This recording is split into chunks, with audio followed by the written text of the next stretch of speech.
اور پھر حضور نے فرمایا میرے بیٹے کی حاجت 6 یا 7 سال کی عمر پائی دونوں شہزادوں نے حضور صلی اللہ علیہ وسلم کی حیات ظاہری میں، تو اس وقت کتنی عمر ہوگی؟ 3 یا 4 سال. تو پھر 3-4 سال کے بچے کی کیا حاجت ہوتی ہے؟ فرمایا اپنی حاجت کو پورا کرنا. ارے بابا حاجت کیا تھی؟ مصطفیٰ سمجھا رہے تھے کہ آج گن گن کے جتنی تسبیحات مصطفیٰ سجدے میں ادا کر رہے ہیں، حسین میدان کربلا کے اندر ایک ایک تسبیح کے بدلے میں اپنا تن دے کر میرے دین کو بچائے گا، میرے دین کو بچائے گا. تو بات یہاں پہنچی، ارے بابا یہ ساری عظمتیں حسین بن علی کو کیوں دی گئیں؟ یہ مقام، یہ عظمتیں کیوں عطا کی گئیں؟ صرف اس لیے نہیں تھا کہ نانا اور نواسے کا رشتہ تھا، ارے وہ تو تھا ہی مصطفیٰ کا محبت کے اس مقام پہ حسین بن علی کو لے جانا اور نماز کا سجدہ بھی اس کے لیے لمبا کر دینا. سمجھانا مقصود یہ تھا کہ لوگوں آج حسین کے لیے میں سجدہ لمبا کر رہا ہوں، کل جب کربلا کا میدان سجے گا تو میدان کربلا کے اندر حسین میرا سجدہ تو حسین کے لیے 72 تسبیحات کا تھا، مگر کربلا میں حسین اس سجدے کا بدلہ وہ ادا کرے گا کہ قیامت تو آ جائے گی مگر حسین کا سجدہ کبھی ختم نہیں ہوگا. حسین کا سجدہ کبھی ختم نہیں. رضی اللہ تعالیٰ عنہ. دوستان ذی احتشام، آئیے یہی وہ پیغام ہے جو اس شعر میں کہنے والے نے کہا اسلام زندہ ہوا ہے کربلا کے بعد. بولیے اس کربلا کے بعد. اب بات تسلسل سے سمجھ آ گئی بے شک جی کہ حسین ابن علی کی قربانی ہی دین کی بقا. کیوں کہ جو عظمت، جو مقام، جو رفعت حسین ابن علی کی ہے دوستو وہ کسی اور کی نہیں. اب آگے برکت کے لیے وقت تو یقیناً کافی ہو گیا، مگر ایک بات جو ایمان کی لذت کے لیے ہے، ایمان کے ذوق کے لیے ہے. دوستو آؤ اپنی آنکھوں میں اس رنگ کو بھرنے کی کوشش کریں جسے غم حسین کہتے ہیں. بہت سارے لوگ ممکن ہے اس بات پر معتقد نہ ہوں کہ اگر بڑا رتبہ ملا تو پھر بڑے رتبے والوں کو رویا نہیں جاتا، ان کا غم نہیں ہوتا، تو پھر غم کس بات کا؟ ارے بابا حسین کے مقام شہادت پر غم نہیں، حسین ابن علی کے مقام شہادت کا غم نہیں. وہ تو خوشی ہے جو حسین کا رتبہ ہے، مگر دوستو جس طریقے سے شہادت ہوئی وہ کیفیت تو غم والی ہے، اور اس پر مصطفیٰ کی آنکھیں نم ہوئی، حضور کی آنکھیں بولیے نم، حضور کی آنکھیں. حضور صلی اللہ علیہ وسلم اپنے شہزادہ جب پیدا ہوئے حسین ابن علی گود میں کھلا رہے تھے، حدیث مبارکہ میں کہ آقا علیہ السلام کھلا رہے ہیں، جبرائیل علیہ السلام آئے اور آ کر فرمایا مصطفیٰ اس شہزادے سے بڑا پیار کرتے ہیں. فرمایا کیوں نہ کروں حسین سے پیار. فرمایا آپ کی امت آپ کے شہزادے کو شہید کر دے. اور شیشی میں بوتل میں مٹی دی اور مٹی دے کر کہا کہ اے پیارے مصطفیٰ یہ کرب و بلا کی مٹی ہے، جس دن حسین شہید ہوگا یہ مٹی خون بن جائے گی، یہ مٹی خون بن جائے گی. اور دوسری دلیل غم حسین پر، ہاں غم حسین میں آنکھوں کو نم کرنا یہ حضور کی سنت ہے. اس سے آگے میں کوئی بات، اس سے اگلی بات میں نہیں کہتا. غموں سے آنکھوں کو نم کرنا بولیے مصطفیٰ کی سنت ہے. اور دوسری دلیل اگر لیں تو حضرت سیدنا یعقوب علیہ السلام نے اپنی آنکھوں کا نور دیا شہید کے لیے. حضرت یوسف علیہ السلام تو زندہ تھے، پھر رو رو کر اپنی آنکھوں کا نور کیوں دے دیا؟ پتا چلا جس سے محبت ہو اس کے لیے رونا، اس کے لیے رونا، اس کے لیے رونا جائز ہے، مگر اس حال میں نہیں کہ خود کو بھول جائیں، مگر غم کا احساس طبیعت پر لانا یہ انبیاء کی سنت ہے. اور دوستو اب آگے ایک بات عرض کر رہا ہوں، امام جلال الدین سیوطی بیان کرتے ہیں، اور یہ وہ ہستی ہیں جنہیں آقا علیہ السلام کا 70 بار کھلی آنکھوں سے دیدار ہوا. سبحان اللہ. وہ بیان کرتے ہیں، فرماتے ہیں کہ 10 محرم کو ہرن روزہ رکھا، غم حسین میں ہرن روزہ. امام جلال الدین سیوطی کہتے ہیں، اور اپنے بچوں کو اس دن دودھ نہیں پلاتے. تو 10 محرم کا روزہ رکھنا، اور پھر یوم عاشور ہے، حضور کی سنت ہے، حضور نے یہودی رکھتے تھے تو حضور نے فرمایا تم بھی ایک دن اور ملا کر اس کا یوم عاشور کے ساتھ تم بھی اس کا روزہ رکھا کرو. دوستان عزیز شام، اس غم کی کیفیت کو طاری کرنے کے لیے آؤ ذرا ایک لمحے کے لیے اس کربلا کے میدان کی طرف جھلک ڈالیں، اور اس جھلک کو دیکھیں کہ جب وہ قافلہ لٹ گیا، شہادتیں ہو گئیں اور رات کی تاریکی چھانے لگی. ظاہراً تو زمین پر اندھیرا چھا گیا تھا، ظلمت تھی، ظلم تھا، ہر طرف ظلم تھا. زمین وہ پاک خون کو اپنے سینے میں جذب کر رہی تھی. لیکن اس لمحے جب وہ قافلہ چلنے لگا تو حضور صلی اللہ علیہ وسلم کے اس پیارے نواسے شہزادے نے، حسین بن علی نے اپنی بیٹی، اپنی بہن حضرت سیدہ زینب کے پاس جب جانے لگے کربل کے میدان کی طرف لڑنے کے لیے تیاری کی، تو حضرت سیدہ زینب کو بلایا اور بلا کر کہا کہ میری بہن اب جاتے ہوئے قافلے کا خیال رکھنا، آپ کسی کا صلاح نہیں کریں گی، مگر ساری امانتیں جو نانا کو پاس پہنچا دیں گی، مدینہ پہنچا دیں گی، میری ننھی سکینہ کا بھی خیال رکھنا. یہ امانتاً تمہیں تھما کے جا رہا ہوں. اب وہی ننھی سکینہ، قافلہ لٹ گیا، شہادتیں ہو گئی. اس حال میں اب قافلہ چلنے لگا.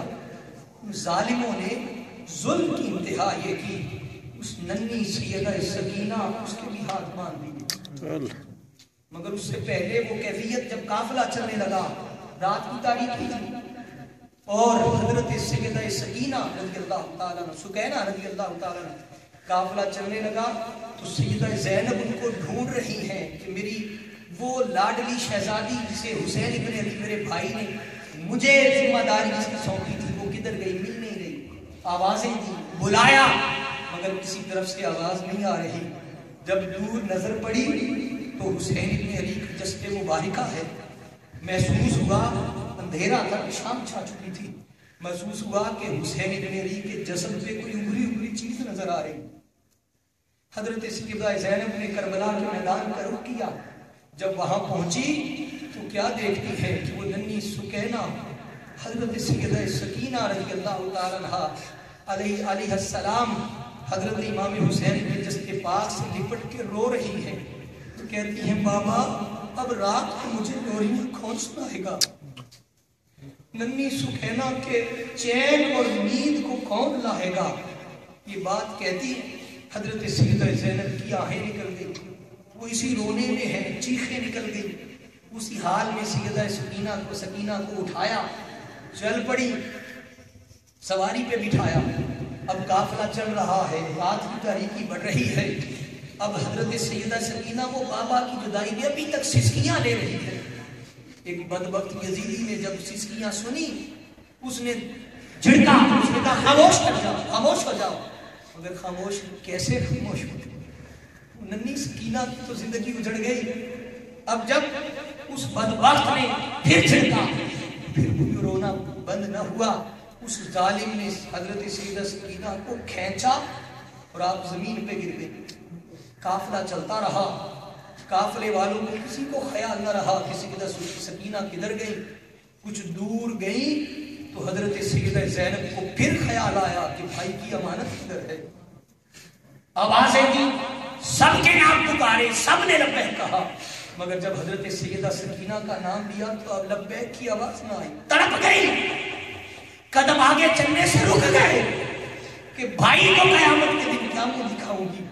بس اتنی بات واپس پلٹ آئی، اور جب واپس اس میدان کی طرف دور نکل آئے تھے، اس ریت کے ٹیلے پر پہنچی تو کیا دیکھتی ہے کہ میدان کے اندر ایک خاتون کا پردہ بیٹھے ہیں. قدم چلتے چلتے اس کی طرف بڑھ رہے. جب قریب جا کے دیکھا تو تو اس کی گود میں ننھی سی بچی ہے اور وہ کوئی اور نہیں حضرت سیدہ سکینہ ہے. حضرت سیدہ سکینہ ہے. حضرت سیدہ زینب ان کے پاس جاتی ہے اور جا کر قریب جا کر حضرت سیدہ زینب جا کے پوچھتی ہیں اے خاتون اس غم کے حال میں جب کوئی ہمارا پرسان حال نہیں تھا آپ کہاں سے آ گئی؟ آپ کون ہیں؟ آپ کون ہیں؟ اپنا حال تو بتا دیں, اپنا نام تو بتا دیں. حضرت سیدہ زینب نے جب سوال کیا تو اس خاتون نے جب اپنے چہرے سے نقاب ہٹایا تو وہ کوئی اور نہیں, وہ حضرت سیدہ فاطمہ الزہرا سلام اللہ. سیدہ زینب کی چیخ نکل گئی کہ اماں جان اس وقت کہاں تھی جب آپ کے لاڈلے حسین پہ تیروں کی بارش ہو رہی تھی, جب آپ کے اس پیارے علی اصغر کو ذبح کیا جا رہا تھا, علی اکبر کو ذبح کیا جا رہا تھا, اول محمد کا خون بہایا جا رہا تھا. سیدہ فاطمہ الزہرا سلام اللہ علیہا نے جواب دیا, فرمایا بیٹی ہم سب وہاں موجود تھے, تمہارے نانا بھی میدان کربلا میں یہ منظر دیکھ رہے تھے, تمہارے بابا علی بھی یہ منظر دیکھ رہے تھے, میں بھی وہاں موجود تھی, تمہارے بھائی حسن مجتبیٰ بھی وہاں موجود تھے, مگر یہ اس کا نظام ہے, اس کی رضا پہ ہم راضی ہیں, مگر ہم یہ سارا منظر دیکھ رہے تھے. دوستان عزیز احتشام, آئیے یہ تو غم کی کیفیت, یقیناً یہ جو آنسو ان کے غم میں بہیں گے یہ بخشش کا ذریعہ ہے, یہ نجات کا بولیے ذریعہ ہے. مگر دوستو غم حسین ہمیں کوئی پیغام بھی دیتا ہے, ہمیں کوئی میسج بھی دیتا ہے. حسین کا میدان کربلا میں جا کر اپنا سب کچھ راہ خدا لٹا دینا ہمیں بھی کوئی میسج دیتا ہے کہ ارے بابا حسین نے سب کچھ تمہارے لیے لٹا دیا, تو اگر حسین تمہارے لیے سب کچھ دے چکا تو تم حسین سے کیا وفا کر رہے ہو؟ آؤ آج ہمیں اپنے گریباں میں چھانٹنا ہے. دوستو وہ ایک لمحہ تھا جب حسین یزید کے مقابلے میں ڈٹ گیا, وہ زمانہ تو گزر گیا, حسین پلٹ کر نہیں آئے گا, نہ بدبخت یزید پلٹ کر آئے گا, ہاں مگر حسینیت آج بھی ہے یزیدیت کے خلاف سینہ سپر ہونے کے لیے. یزیدیت کیا ہے؟ یزید کیا تھا؟ حسین ابن علی اس کے خلاف کیوں تھے؟ وہ ظلم کا نام یزید تھا, دوسرے کے حق کو مارنے کا نام یزید تھا, دوسرے کے ساتھ ظلم کرنے کا نام یزید تھا, اور حسین ابن علی اس کے خلاف ڈٹ گئے. دوستو آپ اس دیار خیر کی طرف ہجرت کیوں کر کے آئے؟ اپنے ماں باپ بہن بھائی رشتہ دار کیوں چھوڑے؟ ہزاروں میل دور اس خطے میں آ کے کیوں بسیرا کیا؟ اپنا رزق اس دیار کفر میں کیوں تلاش کر رہے ہیں؟ آؤ اس لیے کہ ہمارے ملک پر بھی یزیدی نظام ہے, ہمارے ملک کا حال بھی اس یزیدی نظام کے تابع ہے. وہاں حقدار کو حق نہیں ملتا, ظلم کا بازار ظلم ہے.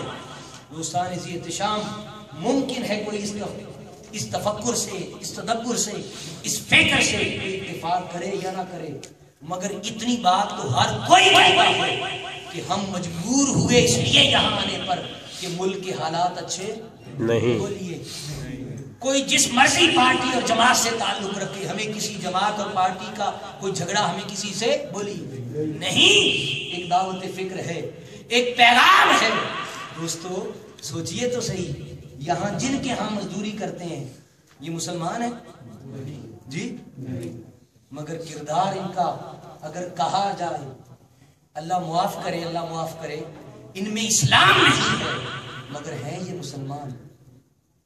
ان میں بولیے ان میں اسلام نہیں مگر ہیں یہ, بولیے کسی سے زیادتی کرتے ہیں آپ بتائیے جی؟ نہیں. کسی کا حق مارتے ہیں نہیں, جھوٹ بولتے ہیں نہیں, چوری کرتے ہیں, یہ غیر مسلم ہے.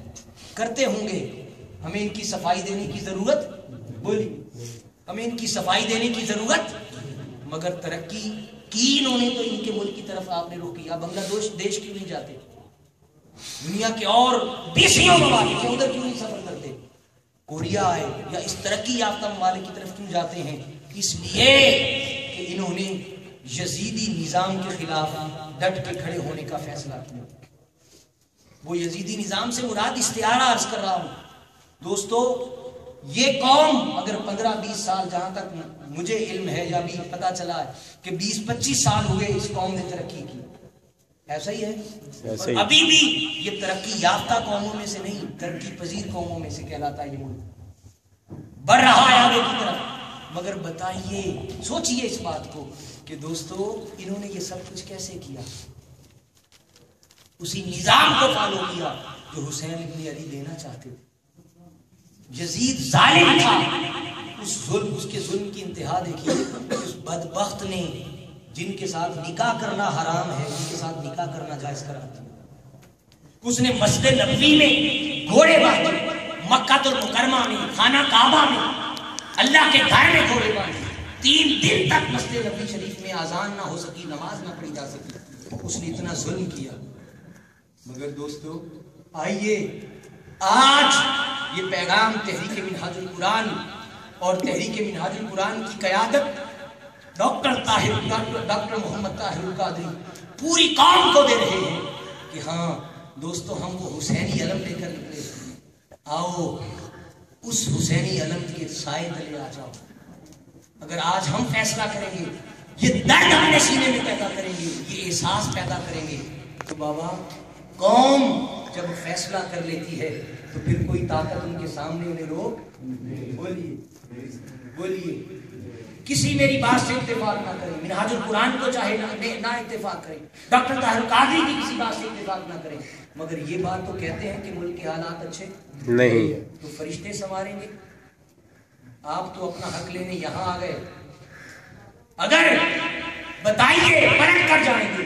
آپ کو اللہ نے اپنا فضل سے نوازا، دنیا کا مال دیا، رزق دیا، کیا پاکستان کے بینکوں میں یا وہاں جا کر اسے محفوظ رکھ سکیں گے؟ جی پہلے تو شام کو ایسا ہوتا کہ اب تو دن دہاڑے بازار میں جاتے موبائل کا کوئی نہیں چھوڑتا، چھین لیتے. دوستو کون بدلے گا اس ملک کو؟ یہ ہاتھ پہ ہاتھ دھرے بیٹھے رہیں اور یہ سوچیں کہ آنے والی نسلیں خود فیصلہ کر لیں گی.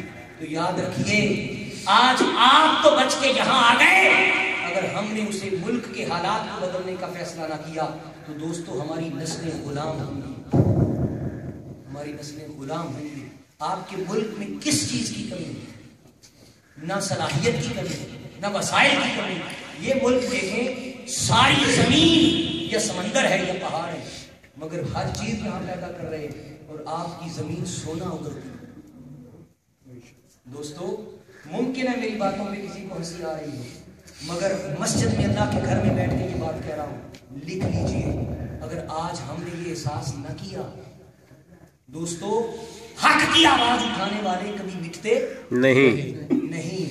ظلم ان کے سامنے چاہے بچا رہے یا زیر ہو جائے، مگر جب کوئی حق کی آواز اٹھاتا ہے تو یاد ہمیشہ قیامت تک حق والوں کو ہی رکھا جاتا ہے. بے شک نام کبھی حق والوں کا مٹتا نہیں. آؤ ہاں پھر یہ بھی کوئی کہہ سکتا ہے کہ بھی ہمارے یہاں بیٹھے رہنے سے، یہاں اس تصور کو پروموٹ کرنے سے ہمیں کیا ہوگا، ہم تو یہاں بیٹھے ہیں. ارے بابا سوچ سے دیے جلتے، سوچ سے بولیے. اگر کورین نہ سوچتے ترقی کے لیے تو آج اس مقام پہ ہوتے. خدا کے لیے یہی حسین ابن علی کا میسج ہے. اور ہم یہ سمجھتے ہیں، بات بہت لمبی ہو جائے گی، ہم یہ سمجھتے ہیں کہ مسجد میں آ کر 5 وقت کی نماز پڑھ لینا دین ہے. یہی سمجھتے ہیں؟ بولیے مسجد میں آ کر 5 وقت کی نماز پڑھ لینا، زکوٰۃ ادا کر دینا دین ہے، روزے رکھ لینا دین ہے، اللہ کے گھر کا جا کے طواف کر لینا دین ہے. ارے بابا یہ دین کا 10% ہے. ہم نے سمجھا ہی نہیں دین کو، دین کی حقیقت کو نہیں سمجھا، دین کی روح کو نہیں سمجھا. یہ دین کا 10% ہے جسے ہم نماز، روزہ، حج، زکوٰۃ میں ادا کرتے ہیں. اگر نماز پڑھتے ہیں تو پھر بھی 10% پورا نہیں کیا، 10% میں سے بھی 1 جز پورا کیا. تو پھر آپ کہیں گے 90% کیا ہے؟ ممکن ہے کوئی کہے بھی ہم تو کمائی کر رہے ہیں تو پاکستان والے جس حال میں ہیں وہ ہیں نا، ہمیں کیا؟ اس کا میسج بتا رہا ہوں کہ آپ کو فکر کرنے کی ضرورت کیا ہے. آؤ قرآن مجید پڑھیے، سورہ ماعون آپ میں سے ہر ایک کو آتی ہوگی. اللہ پاک نے اہل دین کو مخاطب کر کے کہا ارأیت الذی یکذب بالدین، کیا اس شخص کو دیکھا ہے جو دین کا منکر ہے، جو دین کو جھٹلاتا ہے؟ تو سوال پیدا ہونے لگا وہ کورین ہی ہوں گے جو دین کو نہیں مانتے، انڈین ہوں گے، غیر مسلم ہوں گے، کافر ہوں گے، امریکن جو غیر مسلم ہے وہ مراد ہے، ان کو خطاب ہے. فرمایا نہیں، آگے سنیے قرآن کہتا ہے، آتی ہے آپ کو آیتیں، فذالک الذی یدعو الیتیم، فرمایا دین کا منکر وہ نہیں جو دین کا انکار کرنے والا ہے. رب بتا رہا ہے کہ میں بے دینوں سے بات نہیں کر رہا، میں غیر مسلموں سے بات، میں دین والوں سے بات کر رہا ہوں، اہل اسلام کو خطاب کر رہا ہوں. مولا پھر کون ہے دین کو جھٹلانے والا؟ فرمایا فذالک الذی یدعو الیتیم، جو یتیم کو دھکے دیتا ہے وہ دین کا منکر ہے. پھر آگے فرمایا فذالک الذی یدعو الیتیم ولا یحض علی طعام المسکین، جو مسکین کو کھانا کھلانے کی ترغیب نہیں دلاتا. شاید زندگی بیت گئی اس کا ترجمہ پڑھتے ہیں مگر اس کا معنی نہیں کبھی سمجھا. قرآن نے یہ نہیں کہا کہ مسکین کو کھانا کھلاتا نہیں ہے، یہ نہیں کہا، بھی توجہ ہے آپ کی؟ جی جی. یہ نہیں کہا کہ مسکین کو کھانا نہیں دیتا، بلکہ کہا کہ لوگوں کو نہیں کہتا کہ ارے مسکین کا خیال رکھو. جو مسکین کے حق کی آواز نہیں اٹھاتا وہ شخص دین کا منکر ہے. جو غربا کے حقوق کی آواز نہیں اٹھاتا، جو پسے ہوئے طبقات کی آواز نہیں اٹھاتا، جو ظلم میں پسی ہوئی قوم کے لیے نہیں اٹھتا، فرمایا وہ شخص دین کا منکر ہے. آگے قرآن ہے، یہ میں نہیں کہہ رہا، قرآن کا حکم ہے. فرمایا فویل للمصلین، قرآن کہتا ہے بربادی ہے نمازیوں کے لیے. بھئی نمازیوں کے لیے کیسی بربادی؟ جو نماز پڑھنے لگ گیا وہ تو برباد نہیں ہونا چاہیے، وہ تو جہنم کے گڑھے میں ویل میں نہیں جانا چاہیے، وہ تو جنت میں جانا چاہیے. فرمایا نہیں، نمازی بربادی کر دے. قرآن کہہ رہا ہے، بے نمازی کی بات نہیں ہو رہی نا. فویل للمصلین کون ہے؟ فرمایا جو شخص دین کا منکر ہے. فرمایا نمازی تو ہے، الذین ھم عن صلاتہم ساہون، وہ اپنی نمازوں سے غفلت برتتا ہے. مولا وہ غفلت برتنا کیا ہے؟ فرمایا وہ 5 وقت مسجد میں تو آتا ہے مگر 24 گھنٹوں کے اندر 1 گھنٹہ نمازوں کو دے کر 23 گھنٹوں میں مخلوق کے حقوق کا خیال نہیں رکھتا. فرمایا وہ شخص نمازی دین کا منکر ہے. الذین ھم یراؤن، مولا وہ تو نماز پڑھتا ہے. فرمایا میں تمہیں بتاتا ہوں وہ نماز نہیں پڑھتا، دکھاوا کرتا ہے. قرآن کہہ رہا ہے. اور آگے فرمایا کہ ہم یراؤن و یمنعون الماعون، وہ عام استعمال کی چیزیں آپس میں شیئر نہیں کرتا، اس پر قبضہ کر کے بیٹھا ہوا ہے کہ میں مالک ہوں، میں کسی سے شیئر کیوں کروں. چھوٹی چھوٹی استعمال کی چیزیں. بتائیے یہ دین آج اس کا تصور ہمیں رہا؟ بولی. بڑی معذرت کے ساتھ ہم تو آ گئے سفر کر کے یہاں کہ اپنا مستقبل سنواریں گے. اس ملک کا جس دھرتی نے ہمیں جنم دیا، جس دھرتی کے ہم بیٹے ہیں، اس کا ہمیں کتنا احساس ہے. لوگوں یہ احساس کرنا دنیا داری نہیں. کوئی یہ کہے کہ یہ سیاست کی باتیں ہیں، حکمرانی کی بات، اقتدار کی بات، ووٹ کی بات، سیاست کی بات ہے. ارے بابا یہ سیاست نہیں، میں آپ کو دین بتا رہا ہوں. وہ 90% حقوق العباد ہے. بولیے کیا ہے؟ وہ حقوق العباد ہیں. اور کسی نے کیا خوب بات کہی، اگر وہ شعر میرے ذہن میں رہیں تو میں اس کا مفہوم عرض کر دیتا. اور غالباً علامہ اقبال رحمۃ اللہ تعالیٰ علیہ نے فرمایا کہ اس کا معنی اور مفہوم یہ ہے کہ اگر کسی کی کمائی لوٹی جا رہی ہو، کسی کی عزت لوٹی جا رہی ہو، کسی کا حق لوٹا جا رہا ہو، تو پھر اس وقت سجدے میں پڑے رہنا عبادت نہیں ہوتی. میدان میں آ، چھوڑ تسبیح و مصلی، پھر سجدے میں پڑے رہنا عبادت نہیں. پھر سجدے میں پڑے رہنا عبادت نہیں ہوتی. لوگوں یہ منہاج القرآن ہے. ڈاکٹر طاہر القادری کی فکر یہ ہے، وہ یہ چاہتے ہیں کہ یہ قوم اپنی شعور کی آنکھیں کھولے. اپنی فکر کرے، اپنا احساس کرے، نہ چاہے ڈاکٹر طاہر قادری کے پاس، مگر کم از کم اپنے اندر اتنی طاقت تو رکھے کہ ظلم کی دیوار کو گرائے، حق کے لیے کھڑی ہو، جو حق کی آواز اٹھائے اس کا ساتھ دے۔ دوستو یہ احساس جس دن ہماری قوم میں جا گیا، ہم کبھی بھی کسی قوم سے پیچھے نہیں ہے۔ اور دوستو اس مرد کلندر کو بھی اگر کوئی پہچاننے کی کوشش کرے، وہ معمولی شخص نہیں ہے، بھلے کوئی اس کی فکر سے اتفاق نہ کرے، مگر اللہ کے گھر میں یہ بات بیٹھ کے یہ بات عرض کر رہا ہوں دوستو، اللہ کی عزت کی قسم ایسی ہستیاں صدیوں بعد پیدا ہوا کرتی ہیں۔ بولیے، یہ کتاب میرے ہاتھ میں ہے، یہ ایک موضوع پر کتاب ہے، غایت الاجابہ فی مناقب القرابہ، اہل بیت کی عظمت پہ، صرف یہ اہل بیت کی عظمت پہ حدیث جمع کی، اور اس طرح کی 1000 کے قریب کتابیں لکھ چکی ہیں۔ کتنی؟ 1000 کے قریب، اور 7000 کے قریب لیکچرز، عنوانات ہیں، لیکچرز کی تعداد بہت زیادہ ہے۔ یہ اس مرد کلندر، اور پوری دنیا میں 100 سے زائد ممالک میں اس طرح اسلامی سینٹرز ہیں، یہ ساری محنت کی ہے، اور پھر بھی اس مرد کلندر نے آج تک ایک پائی اس قوم سے نہیں لی، اس قوم کو دیا ہے، مگر اس قوم سے کبھی کچھ لیا بولیے نہیں ہے۔ تو پھر بھی وہ قوم سے یہ مطالبہ کریں کہ اے قوم آؤ اس ملک کو بچائیں، اور پھر بھی قوم ان کی آواز پہ لبیک نہ کہے، تو بابا قوم کس کا نقصان کر رہی جی؟ تو ہمیں اس آواز کو، اس پیغام کو آگے پہنچانا چاہیے۔ بولیے یہی حسینیت ہے، بولیے یہی امام علی مقام حضرت امام حسین کا پیغام ہے۔